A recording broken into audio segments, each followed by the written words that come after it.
Welcome into Mavericks Today. I am Jeffrey Cooperstein. Glad to be here with you guys. We'll talk about the latest Mavericks news and rumors, including a Pascal Siakam update from our friend Jake Fischer over at Yahoo Sports. But we have to talk about the game last night where the Mavericks suffer another bad loss. And I know I've said this 3 times now in the past 2 to 3 weeks, but it's one of the worst losses of the season. The Pelicans were without 4 starters, second night of a back-to-back. The Pelicans played Friday night in Denver. They made the trip to Dallas. They did not get to their hotel until after 4:30 in the morning. And they frankly out-hustled and they outplayed the Mavericks on a night where the Mavericks simply should have ran them off the floor.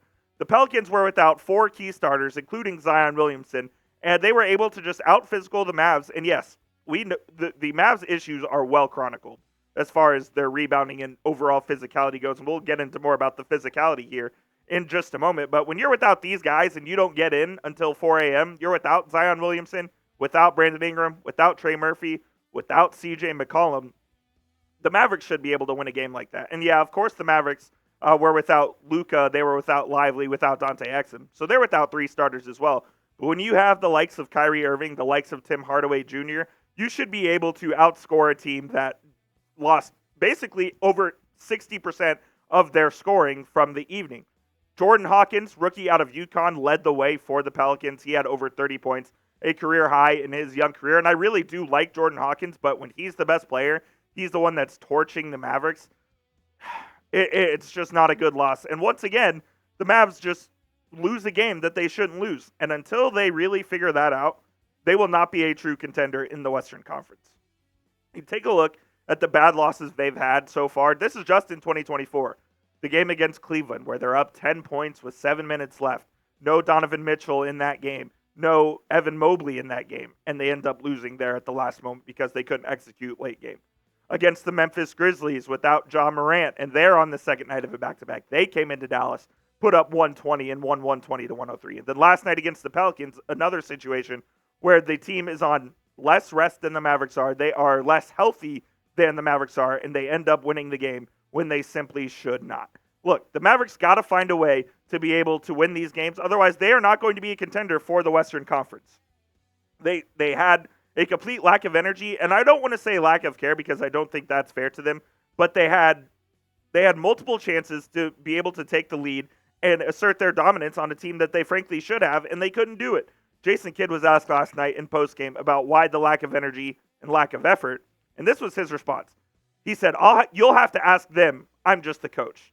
I don't love that response, but I think Kidd was trying to express frustration with his players and how they played.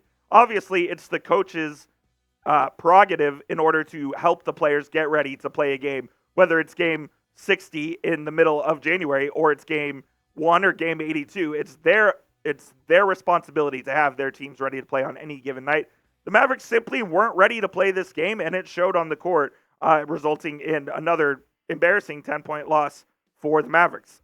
Look, they're going to be fine. There are ups and downs in an NBA season, and they're going to find a way to, I believe they're going to find a way to make the playoffs. They're too good to not make the playoffs with Luka and Kyrie, but I do have a bit of concern about their ability to win games when they need to and what their status as a true contender is. So what is your concern level about the Mavericks right now? Scale it from 1 to 10 down in the comments. Let me know. This will be the pinned comment on today's show. So when you get hit with a YouTube ad break, go down in the comments and let me know what your concern level is 1 through 10. Just wanted to give you a quick update on the Mavericks injury status right now. Luka Doncic, obviously, with that sprained ankle, and as well as Dereck Lively. Lively still was walking with a little limp. I saw him in a video on Twitter walking to the locker room after the game. Didn't look like he was fully walking right, so don't really love that. Hopefully Lively can be back sooner rather than later. The Mavericks clearly need him, given their lack of rebounding and physicality there in the front court. Dante Exum still dealing with I believe it's an Achilles issue. It was first just a heel bruise, and now it's an Achilles issue. He hasn't played in a while. Hopefully he'll be back here soon. And then Luka, obviously, with that sprained ankle as well. I think his status is a little better than Lively. He should be back sooner rather than later. But when you're without 3 key guys who Jason Kidd deems as starters, because Dante Exum will be a starter as well when he returns, you have to be able to withstand this, and the Mavericks haven't been able to. When they have guys injured, especially when they have Lively injured, they just don't win many games because they're not able to to combat physicality up front. And Lively is almost as important as a guy like Kyrie or like Luka, because when he's out, the Mavericks have a terrible record. I believe they've won just 2 games in Lively's absence so far. And when Lively is unable to play, the Mavericks just have no one who, at the 5, Dwight Powell's obviously not it. I will say it's good that Maxi Kleber was also back last night, because he did bring some stuff. He only played 10 to 12 minutes, but when he brought some physicality on the defensive end, he's not going to be able to rebound for you, but when he's on the court, he is able to play 4 and bring you an edge that even Grant Williams isn't bringing you yet. But the theme in all 3 of these bad losses for the Mavericks is basically the opponents also had key players out. The Grizzlies didn't have Morant. Cavaliers didn't have Mobley or Mitchell. The Mavs just aren't physical enough, man. I don't know how many more times I can say it. They got to go find someone at the NBA trade deadline to be more physical, and whether that's Pascal Siakam, who we'll talk about in a minute, whether that's another big that they can end up finding, I don't know, but we'll see what happens here. So make sure you stay tuned. We'll keep you guys up to date. Also, we have a great deal for you guys. Our friends at Fanatics, this awesome Luka t-shirt. I got mine the other day. 25% off. Go to chatsports.com/Doncic. You can find it in this little black color. You have Luka Doncic on the front and bottom, and then you have his face there. So it's a pretty cool shirt, man. Go get it. Check out our friends at Fanatics. Chatsports.com/Doncic for 25% off today. Fanatics always has cool gear, man, so go check them out. They're one of our favorite sponsors here at Chat Sports. All right, I want to get to a report from Jake Fischer of Yahoo Sports. He was on a podcast the other day, and he said that people in Dallas believe Pascal Siakam is the missing piece to make the Mavericks a legit contender in the Western Conference. So let's go. First of all, let's just go see what Jake Fischer said. And this was his direct quote. I know there are absolutely people in Dallas who really think Pascal is a missing piece that could potentially pair with Luka and Kyrie Irving. And all of a sudden, you look up and the Mavericks are a legit contender in the Western Conference. Look, if they did get Pascal Siakam, I think it would certainly make them better. Does it make them a true contender? I'm not sure. You guys know how I feel about Siakam by now.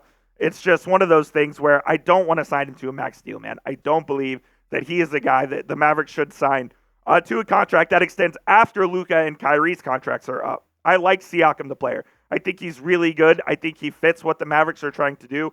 It all depends on the assets, what the Mavericks are willing to give up, what the Raptors are willing to take. Will they take a deal that's, this is spitballing, Jaden Hardy, Josh Green, 2 second-round picks, Well, you have to give up a first-round pick. They didn't get a first-round pick for OG Anunoby, so will the Mavericks have to give up a first in order to get Pascal Siakam? And number 2, I believe if you are trading for Siakam, you have to sign him to an extension, because there's no point in signing him to a rental, especially with the Mavericks cap situation. You're going to be over the cap regardless. So if you're trading for Pascal Siakam, it's with the intent to keep him for a long period of time. He's played in 38 games so far, 22 points, 6 rebounds, 5 assists, 53% from the field, 33 from 3. He's a very efficient player. He's played a lot of games so far. He's stayed relatively healthy. And I think that's actually one of the things that works out in his favor, is that he has stayed healthy for the majority of the season. That's not something the Mavericks can say for most of their starting 5. Luka's been battling his injury issues. Dereck Lively's obviously battled injury issues. Grant Williams has been out. He missed about a month with a knee injury. Dante Exum has missed some time right here. Derrick Jones has missed time.